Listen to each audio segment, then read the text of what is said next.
আজ করেছি হরিয়ালি চিকেন, যেটা রুটি, পরোটা বা পোলাওয়ের সাথে দারুণ লাগে। চলো রেসিপিটা শুরু করে দিই। প্রথমেই প্যানে বেশ অনেকটা সাদা তেল নিয়ে গরম করতে দিয়ে দেব। হালকা গরম হয়ে গেলেই এর ওপরে 2 চামচ আদা রসুনের পেস্ট দিয়ে দেব। আদা রসুনের পেস্টটা হালকা আঁচে একটু নাড়াচাড়া করে ওপর থেকে সামান্য কিছু হলুদের গুঁড়ো দিয়ে দেব। সেটাও একটু হালকা হালকা করে নাড়াচাড়া করার পরে আগে থেকে ধুয়ে রাখা চিকেনের পিসগুলো এর মধ্যে দিয়ে দেব। চিকেনের পিসগুলো হালকাভাবে ভালোভাবে একটু ভাজা ভাজা করে নেব। তাহলে চিকেনের থেকে একটা সুন্দর গন্ধ বেরিয়ে আসবে আর মশলাটাও একটু ভাজা হয়ে যাবে।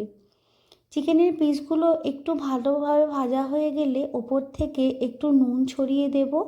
ছড়িয়ে দিয়ে আরও একটু হালকা হালকাভাবে ভালোভাবে ভেজে নেব। ভালোভাবে চিকেনটা ভাজা হয়ে গেলে এরপরে এর ওপর থেকে ফ্যাটানো টক দই দিয়ে দিলাম। এরপর টক দই যেহেতু দিয়েছি, গ্যাসটা একেবারেই কমিয়ে দেব, না হলে দইটা কেটে যেতে পারে।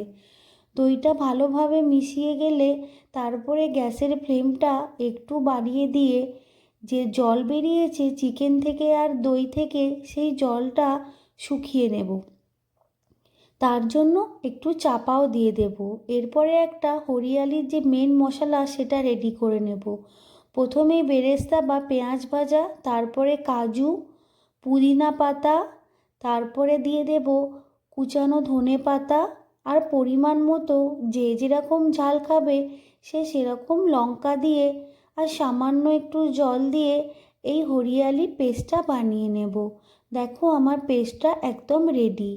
আর এখানে চিকেনটাও প্রায় শুকিয়ে এসেছে। এরপরে ওই মশলাটা যে আমি রেডি করেছি ওই মশলাটা এর মধ্যে দিয়ে ভালোভাবে চিকেনের সাথে মিশিয়ে নেব।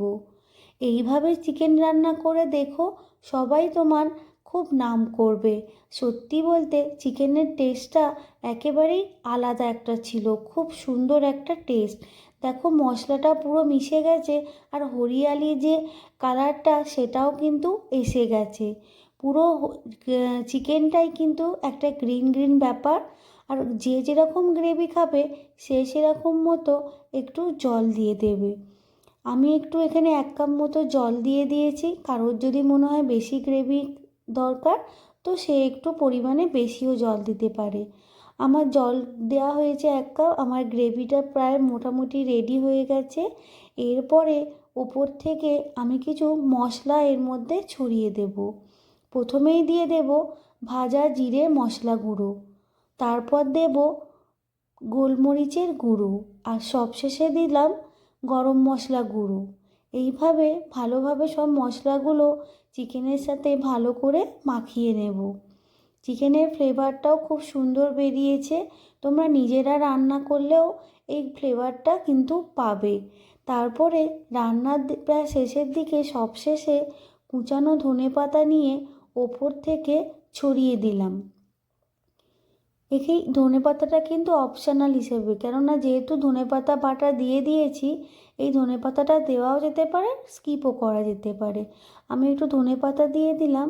আমার রান্নাটা একেবারে রেডি।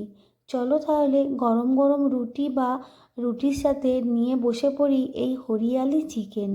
বা কেউ ফ্রায়েড রাইস বা পোলাওর সাথেও কিন্তু এটা খুব